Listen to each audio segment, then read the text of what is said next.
That game was fun as hell. There was this moment in the waning seconds of the game in which Paulo Dybala attempted a bicycle kick close inside the box, which wasn't too far off, and when he got up, he just sort of smiled, this I'm still only 23 years old and I've got 10 goals in 6 games sort of smile. He was having fun, and it looked like everyone else was having fun, too. Besides Max Allegri and Mario Mandzukic, because of course. Yeah, there's the huge caveat that Torino were down to 10 men.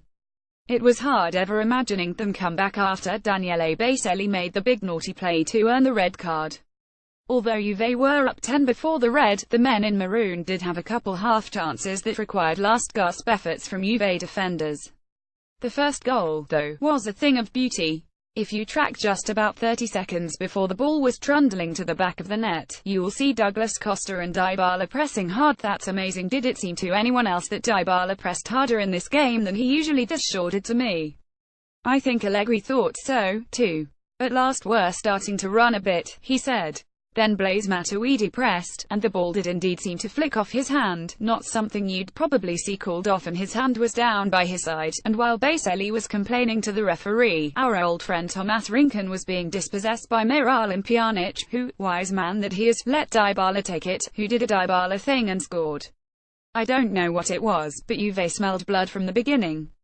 Literally 15 seconds into the game, when Mandzukic touched the ball down nicely in the box before a smart play by the Torino defense, the Bianconeri looked like sharks. And you know what, after Pjanic booked that beautiful bender, Allegri could have gone full power save mode. Take out Dybala, switch to a 352, and watch Giorgio Chiellini and Mehdi Benatia play pass for the remainder of the derby. But he didn't. And were if not for some absolutely dynamite goalkeeping from Salvatore Sirigu, who deserves a hell of a shout-out, this game could have gone 70.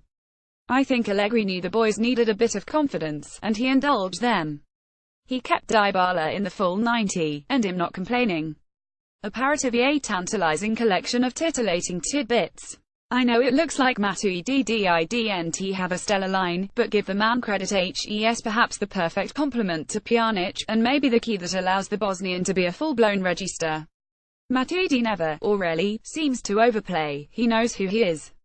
He is not the guy who's going to assist a streaking Dybala from midfield, like Pjanic.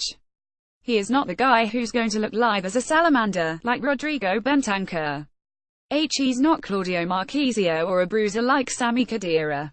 But he never stops running, and he never stops trying to win the ball back, a feat in which he succeeds with a pretty damn high frequency. On the midfield maybe we're feeling a little better about the future. Pjanic is 27, Bentancur and Rolando Mandragora mean that Juventus have some top-notch prospects. Marchisio, Matuidi, and maybe Khedira will provide veteran depth for the next few years. Juve could still go to market for someone like Emre Can or SMS, but with Matuidi and Bentancur playing the way they are, I think we can all collectively discount the doomsday talk. Andrea Bellotti, not much he could do. But boy do I love this player. It'd be nice to see him in black and white. I know it's a pipe dream. Mostly good Juan Cuadrado, including the assist to Mir's goal. That was an extremely non-Juan thing to do, given his closeness to the goal. I was certain he'd launch a futile attempt on net.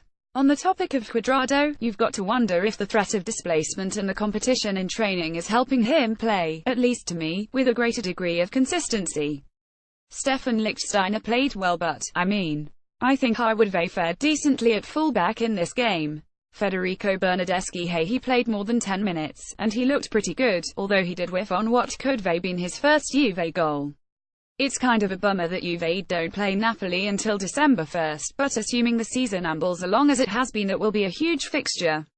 Despite the undefeated streak, 18 goals scored, 3 goals conceded, 5 wins, Napoli are top thanks to a less than impressive win against Spal. Juve got some goals, they're feeling good, now go kick some Greek ass. On to the awards. Piazza San Carlo Award for a potentially overlooked yet stellar showing. Mandzukic neither scored nor assisted, but he did it all. This is not a Gonzalo Higuain fat joke.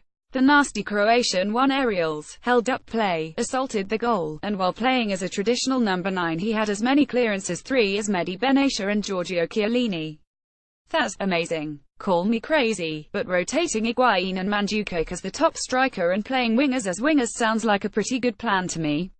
It seems like Costa is still assimilating, but once he does, I really think Allegri will move to this. Tiny shout out to Costa for showing some of those absurd dribble skills. That stuff is tasty. Giuseppe Garibaldi award for the man of the match. With all respect to Dybala's 10 goals in 6 league games, Pjanic deserves this one.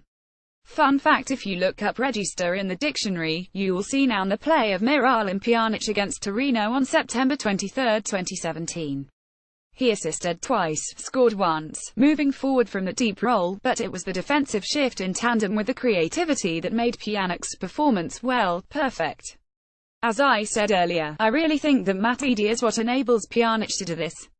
I'm generally a fan of the 4231, but it's awfully tempting to think about a 433 with Matuidi, Pjanic, and Bentancur. We've got options, folks. Nietzsche's Horse Award for the player whose play demonstrated an insanity indicative of serious decline in form. One bad thing: Higuain's body language. I don't want to beat a dead horse, hey, Nietzsche joke, but he was literally the one player who did not look happy to be out there, and it probably didn't help that Dybala sealed the brace on a slightly heavy touch from Higuain in the dying embers of the game. Everybody else was pretty thrilled with goal number 4, but Pipita seemed exasperated. I don't know. Now, I am very far from panacea mode. If it's December the 15th and Pipita is still being sulky Pipita, then he'll be in panic mode. Right now, HES got a lot on his plate, if you know what I mean.